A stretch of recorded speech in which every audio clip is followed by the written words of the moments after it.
ચાલો ધોરણ 7 માં પ્રકરણ નંબર 7 રાશિઓની તુલના. સ્વાધ્યાય 7.1 માં બધા દાખલા ગણી નાખ્યા. 1 થી 10 સુધીના ગણ્યા ને. ચાલો આપણે ફરીથી થોડું જોઈએ. સ્વાધ્યાય 7.2 માં પ્રયત્ન કરો અને ઉદાહરણમાં જે સૂત્રો અને જે રીતના દાખલાની ગણતરી હતી એનાથી થોડું આપણે અલગ વિચારે સેટ પદ્ધતિસરના દાખલા ગણીશું. પહેલો દાખલો એવું કહે છે મલ્લિકા રાહુલ, પહેલો દાખલો એમ કહે છે કે નીચેના વાક્યો પરથી નફો ખોટ શોધો. એ શોધ્યા ઉપરાંત નફાની ટકાવારી કે ખોટની ટકાવારી, કોની ટકાવારી ભાઈ? નફાની કે ખોટની? તમે આ નફો ખોટ શોધ્યો ને, એ નફાની અને ખોટની ટકાવારી શોધો એવું કહે છે. તો હાલો શોધીએ. ચલો ગણી. એ બગીચામાં આપણે કાતર વાપરીએ છીએ. ઘણી વખત આપણે બગીચામાં જઈએ ને પેલી મહેંદી કાપવા માટે ખટાખટ કાપીએ છીએ ને, મહેંદીને આપણે ચોરસ આમ મસ્ત મજાનો ડિઝાઇન પાડીએ. તો એ કાતર 250 રૂપિયામાં ખરીદી. કેટલા રૂપિયામાં ખરીદી ભાઈ? 250 રૂપિયામાં. એને શું કહેવાય? પડતર કિંમત કહેવાય. શું કહેવાય? બરોબર.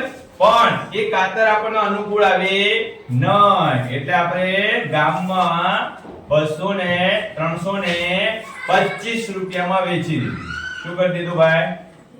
વેચી દીધી. એટલે એના વેચાણ કિંમત. આપણે પડતર કિંમતને ટૂંકમાં પકી લખશું અને વેચાણ કિંમતને ટૂંકમાં શું લખીશું? વેકી. બરોબર. હવે મને કહો, પડતર કિંમત વધારે છે કે વેચાણ કિંમત વધારે છે?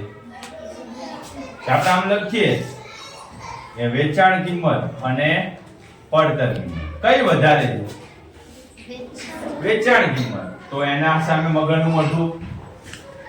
યાદ રાખવાનું કે વેચાણ કિંમત વધારે હોય તો શું થાય? નફો થાય કે ખોટ જાય? નફો થાય કે ખોટ જાય? તો નફાનું સૂત્ર શું છે? તો કે નફો બરાબર વેચાણ કિંમત માઈનસ પડતર કિંમત. ચાલો કરો. કેટલા છે વેચાણ કિંમત? 325. પડતર કિંમત કેટલી છે? 250. બાદબાકી કરો જોઈએ. કોણ કરશે? બાદબાકી કરો. કેવી રીતે કરીશું? આપણે આમ કરીએ છીએ ને, 325 માઈનસ 250. કરો બાદબાકી. ચલો પછી હું અહીં લખી નાખું. ચલો તમે જે મને જવાબ કહો એ નફો કેવા છે? તો કે નફો બરાબર કેટલા રૂપિયા થશે? સીધે સીધી બાદબાકી થાય. સીધે સીધી બાદબાકી થાય. 250 માં 50 ઉમેરો એટલે 300 થયા અને ઉપર વધારે 25 છે એટલે કેટલો જવાબ આવશે? 75 રૂપિયા. કેટલા રૂપિયા જવાબ આવશે? 75. કરી બાદબાકી કોઈને? આવી ગયો 75. બરોબર. ચાલો હવે આ જે નફો મળ્યો 75 રૂપિયા એને આપણે ટકામાં દર્શાવવાનું છે. તો ચાલો લખવાઈએ. શું લખીશું સૂત્ર? નફો ટકામાં દર્શાવો. તો નફો બરાબર નફો અંશમાં લેવાનો, છેદમાં શું લેવાનું? પડતર કિંમત ગુણ્યા 100%. આવું સૂત્ર લખ્યું હતું મેં તમને કીધું તો આ યાદ રાખવાનું છે. પણ કોઈને ઘરે જઈને 2 વખત કે 3 વખત લખ્યો નથી. ચાલો નફો કેટલો થયો છે? 75. પડતર કિંમત કેટલી છે ભાઈ? 250. ગુણ્યા કેટલા લખવાના? 100%. ચાલો આ 0 0 ઉડાડ દો. 25 75. હવે જો 3 ગુણ્યા 10 એટલે કેટલા ટકા નફો થયો? 30%. નફો સાદી ભાષામાં શીખવાનું છે. નફો વેચાણ કિંમત કરતા પડતર કિંમત ઓછી હોય એટલે નફો થાય. તો નફો 75 રૂપિયા થયો. પણ એને ટકામાં દર્શાવવાનું કીધું છે તો કેટલા ટકા નફો થયો એમ કીધું? તો કે 30% નફો થયો. શું કહેવાય એને? 30% નફો થયો એવું કહેવાય. ચાલો આગળનો દાખલો ગણીએ. રકમ શું આપેલી છે ભાઈ? એક ફ્રીજ 12000 રૂપિયામાં ખરીદ્યું. એટલે બી માં પડતર કિંમત કેટલા છે 12,000 રૂપિયા.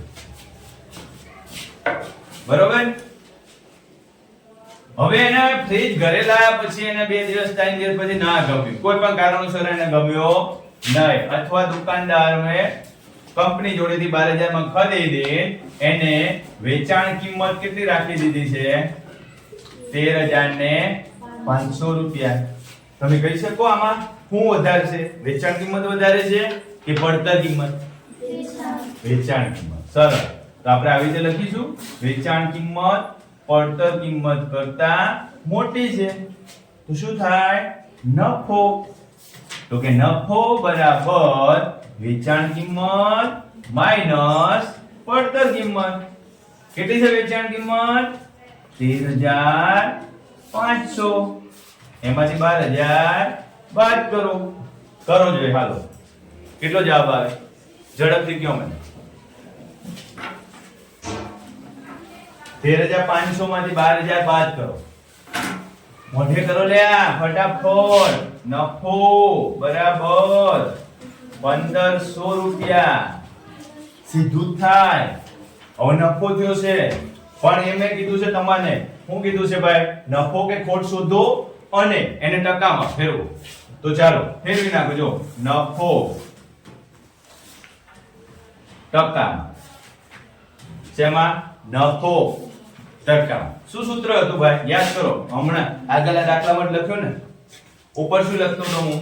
નફો. ઉપર સૂત્રમાં શું લખતા હતા આપણે? નફો. નીચે શું લખતા હતા? પડતર કિંમત. કેટલા વડે ગુણવાના હતા? 100% આખા ટકા વડે ગુણી નાખો. સુહાની બેન, ડિમ્પલ, નફો કેટલો થયો છે 1,500 રૂપિયા. પડતર કિંમત કેટલી હતી 12,500. 12,500 ગુણ્યા કેટલા વડે ગુણવાના હતા? 100%. બરોબર? Yes, good. ધ્યાન રાખો એવી રીતે કે 12,000 જ છે. સરસ. બરોબર? 12,000. તો 12,000 માંથી આ બે મીંડા કાઢી નાખો. ગયા? હજી એક મીંડું કાઢો અહીંયાથી. એ 5 તરી 15 થશે અને 4 તરી 12 થશે. તો સીધે સીધો છેદ ઉડાડી દો. કેટલા છેદ ઉડશે ભાઈ? 2 દુ 4 થશે અને 5 દુ 10 થશે. એટલે 25. 5 5 25 ભાગ્યા 2. જવાબ શું આવશે? 12.1/2. 25 એટલે 12 દુ 24. અડધા. એક વધશે. એક વધે એટલે આપણે પોઈન્ટ લેવો પડે ને. પોઈન્ટ લેવાની જરૂર નથી. એટલે 12.1/2 લખવાનો જવાબ. શું લખવાનો? 12.1/2. એમ મિશ્ર અપૂર્ણાંકમાં લખવાનો પ્રયત્ન કરવાનો. બરોબર? ચાલો આગળ દાખલો ગણીશું. સી. સીમાં શું કહે છે? એક કબાટ 2500 રૂપિયામાં ખરીદ્યું. ખરીદ્યું એટલે શું લખી નાખવાનું? સીધે સીધું લખી નાખવાનું પડતર કિંમત. પડતર શું કીધું? કબાટ 2500 રૂપિયામાં ખરીદ્યું. ખરીદવાની વાત આવે એટલે સીધે સીધું પડતર કિંમત કહેવાય. શું કહેવાય? પડતર કિંમત. વેચી દીધું એને તો વેચાણ કિંમત. વેચી બરાબર કેટલા છે? 3,000. કયું વધારે છે? તો કે વેચાણ કિંમત. શું વધારે છે? વેચાણ કિંમત. કોના કરતા? પડતર કિંમત કરતા. તો આપણે સૂત્ર શું લખીશું? તો કે નફો બરાબર વેચાણ કિંમત માઈનસ પડતર કિંમત. જો સૂત્ર તમે ગમે તેમ લખશો ને તો કઈ વાંધો નથી, પણ સૂત્રમાં ધ્યાન રાખવાનું કે ભાઈ મોટી કિંમતમાંથી નાની કિંમત બાદ કરવાની થાય. મોટી કિંમત કઈ છે? 3,000 માંથી 2500 સરળતાથી આપણે બાદ કરી શકીએ. આપણને તરત ખબર પડે કે ભાઈ 3,000 વેચાણ કિંમત છે એ મોટી કિંમત થાય તો એમાંથી નાની કિંમત આપણે સરળતાથી 2500 રૂપિયા બાદ કરી શકીએ. કેટલો જવાબ આવે? 500 રૂપિયા. કેટલો જવાબ આવે? 500. નફો બરાબર કેટલો મળ્યો? લખો. નફો બરાબર 500 રૂપિયા મળ્યો. બરોબર? હવે એ જે નફો મળ્યો ને એ જો શું મળ્યો? નફો મળ્યો ને એના આપણે ટકામાં ફેરવીએ તો અહીં લખીશું નફો ટકામાં કેટલો થશે? તો કે નફો ભાગ્યા પડતર કિંમત ગુણ્યા 100%. થોડું આપણે લખી નાખીએ. નફો કેટલો થયો છે ભાઈ? 500 રૂપિયા. જોજો ભૂલ પડે એટલે તરત બોલજો. પડતર કિંમત કેટલી છે? 2500 રૂપિયા. હાલો તો 2500 ગુણ્યા કેટલા લખો? 100%. અહીંથી 2 0 ગયા, અહીંથી 5 5 25, અહીંથી 20 પંચા 100 એટલે જવાબ શું આવશે? 20%. બરોબર. એડવાન્સ માં કોક બોલિંગ ગયું ને 20% આવશે જવાબ. આવી ગયો 20%. આગળનો દાખલો ગણીએ. ચલો ડી. શું છે રકમ? તો કે એક સ્કર્ટ ની પડતર કિંમત. જો એમાં તો સ્પષ્ટ કહી દીધું છે. પડતર કિંમત આપણે લખીએ અહીંયા સુવાની કે પડતર કિંમત કેટલા છે? 250. બરોબર. કેટલા રૂપિયા છે પડતર કિંમત? 250. પછી એને કોઈ પણ પ્રોબ્લેમ અથવા વેપારીએ નક્કી કર્યું અથવા તો પડી રહ્યો હોય ને માલ, એના લીધે એને કેટલા રૂપિયામાં વેચવું પડ્યું? તો વેચી કેટલા આવે છે? 150 રૂપિયામાં. વેચાણ કિંમત કેટલી થઈ છે? 150 રૂપિયા છે. તો મને કોઈ કહે છે આમાં પડતર કિંમત વધારે છે કે વેચાણ કિંમત? કોણ વધારે છે? પડતર છે ને.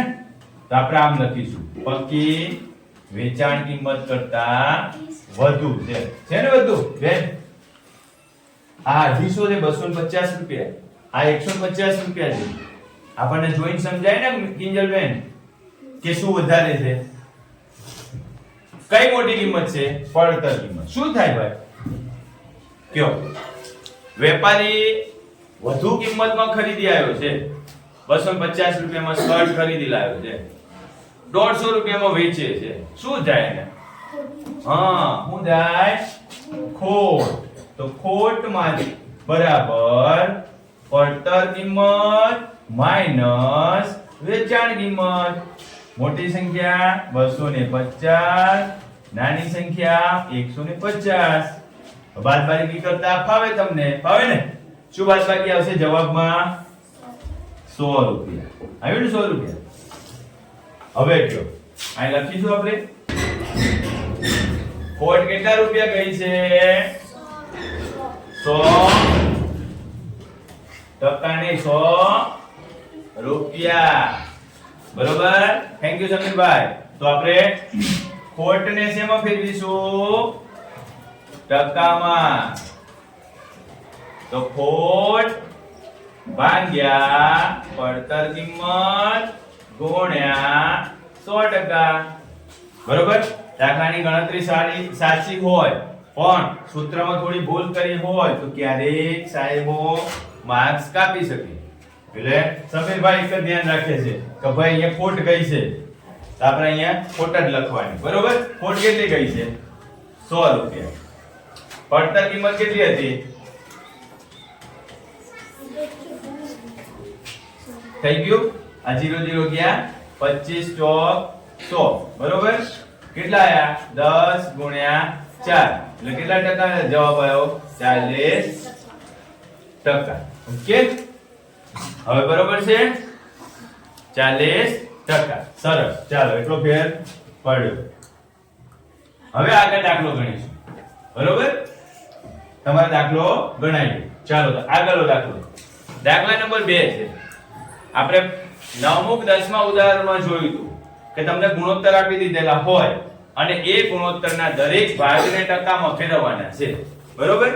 ગુણોત્તરમાં કેટલા પદ આપેલા છે? તો કે નીચેના ગુણોત્તરના પદોને ટકાવારીમાં બદલો. પદો આપેલા છે ને. પહેલો દાખલો આવું કહે છે કે 3:1. કેટલા પદો આપેલા છે? 1 અને 2. બે પદ આપેલા છે ને. બંને પદોનો સરવાળો કરો. બંને પદો શું થાય? 3 + 1 એટલે બંને પદોનો સરવાળો 4 થાય. પહેલા પદનો ગુણોત્તર કેટલો થાય? 3/4. ટકામાં ફેરવવું હોય તો શું કરવું પડે ભાઈ? તો કે 3/4 ગુણ્યા 100%. 100 વડે ગુણવાનું કીધું છે મેં. ટકામાં રૂપાંતરણ કરવાનું આવે એટલે 100 વડે જ ગુણવાનું છે. એટલે 25 ચોક 100 અને 3 ગુણ્યા 25 એટલે કેટલા જવાબ આવશે ભાઈ? 75%. બીજું પદ છે, બીજું પદ 1 છે. કુલ પદોનો સરવાળો કેટલો આવ્યો? તો 4. તો એનો ગુણોત્તર કેટલો મળશે? 1/4. એનો અપૂર્ણાંક કેટલો મળે? 1/4. એને ટકામાં ફેરવો તો 1/4 ગુણ્યા 100% કરો.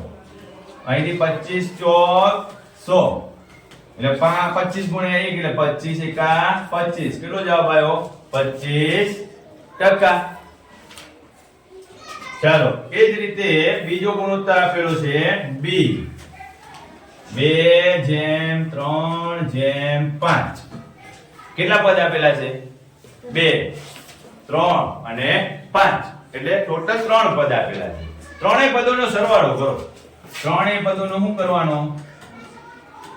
ભેગા કરજો. 2 + 3 + 5 તો કેટલા થાય ભાઈ? ત્રણેય પદોનો સરવાળો 10 છે. ત્રણેય પદોનો સરવાળો શું થયો? 10 થયો. તો ચાલો પહેલું પદ આવશે 2/10.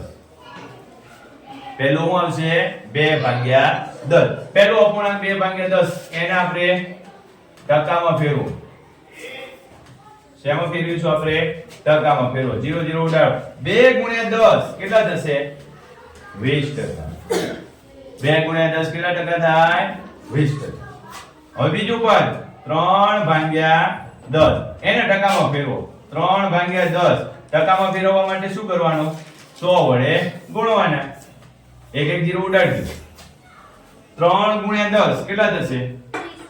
30%. જોજો ત્રણેય ગુણોત્તરનો ટકા જે ફેરવીશું આપણે એનો ટોટલ કરીશું તો 100% થશે. છેલ્લો ગુણોત્તર છે 5/10 એટલે 5/10 ગુણ્યા 100%. બરોબર? 1 1 0 ઉડાડી દો. અહીંયા 5 છે અહીં 10 છે એટલે 5 50. જો ત્રણેય ભાગનો જે ટકાવારી મળી ને આ 20, આ 30 અને આ 50 કરી લો ટોટલ 100% થઈ ગયા. જે પણ ગુણોત્તર જેટલા ભાગના જેટલા પદોનો તમે ટકાવારી શોધો ને એ બધાની ટકાવારી ભેગી કરશો ને એટલે 100% થશે. એ ખાસ ધ્યાન રાખજો, એમાં ભૂલ કરતા નહીં.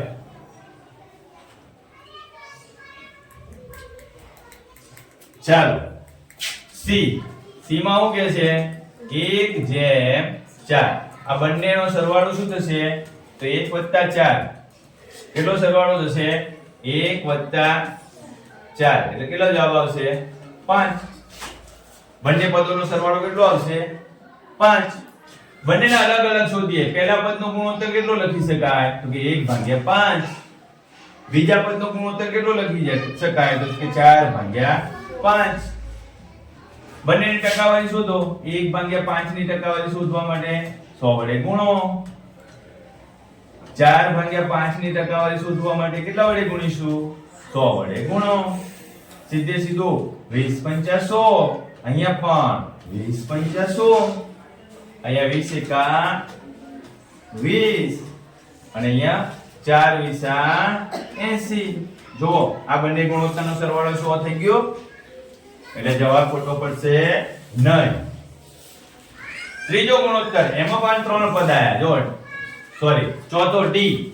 1/2/5 આમ ગુણોત્તર આપ્યા છે તો કઈ એમાં સરવાળો કરી નાખો.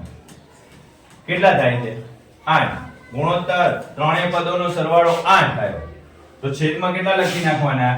પહેલા પદમાં છેદમાં 8, બીજા પદના છેદમાં 8, ત્રીજા પદના છેદમાં 8. ત્રણેય પદોનું શું શોધવાનું છે? ટકા શોધવાના છે. તો આપણે પહેલું પદ આવ્યું 1/8 ગુણ્યા 100% કરવાના. બરોબર? ચાલો ભાગાકાર કરો.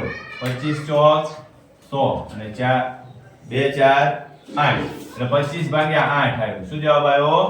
25/2.